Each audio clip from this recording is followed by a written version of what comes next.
Nous passons 40% de notre vie à dormir, période au cours de laquelle le cerveau reste actif pour assurer de multiples fonctions importantes. Il fabrique notamment les rêves. À l'origine de certaines des expériences les plus intenses et les plus étranges que nous ne vivons jamais. Personne ne sait exactement pourquoi le sommeil est aussi important. La théorie la plus affirmée aujourd'hui explique que le cerveau a besoin de déconnecter du monde extérieur pour trier, traiter et mémoriser les informations.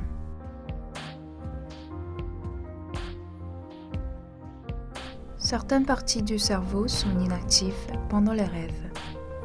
Le lobe partiel inhibe la proprioception et le contrôle des mouvements. Le cortex préfrontal met en veille pour que la raison n'intervienne pas dans le rêve. Cependant, certaines sont actives.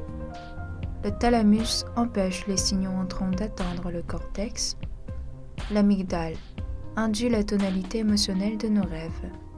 L'hippocampe transmet les nouveaux souvenirs au cortex pour qu'ils y soient stockés. Et le cortex visuel génère des images internes sans qu'aucune donnée n'entre par les yeux. La partie du cerveau qui traite les sensations est très sollicitée. Le lobe frontal, qui renferme les aires indispensables à l'analyse de notre expérience, est déconnecté. La désactivation des signaux d'éveil se fait dans le noyau préoptique ventrolatéral situé dans l'hypothalamus. Il fabrique l'acide gamma-aminobutyrique, neurotransmetteur qui se propage jusqu'au centre de l'éveil et les désactive pour que nous dormions. Le pont situé entre le bulbe et le mésencéphale est la partie centrale à l'apparition et du développement périodique du sommeil paradoxal.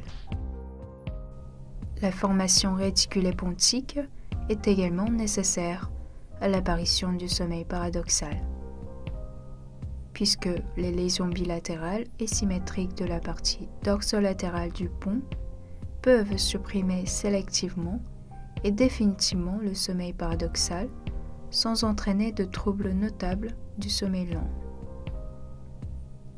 C'est pourquoi on peut observer chez quelques personnes une absence du rêve pendant le sommeil. Lors d'une lésion du pont, les cellules CHEM-IN du tronc cérébral qui libèrent de l'acétylcholine se déforment. La formation réticulée pontique est aussi nécessaire pour la veille du sommeil. Certaines cellules réticulaires envoient un courant de manière continue en passant par les noyaux de thalamus pour arriver au niveau du cortex cérébral, c'est-à-dire la couche la plus superficielle de cellules nerveuses du cerveau. C'est grâce à ces neurones qu'un individu se maintient en état de veille et augmente son excitabilité.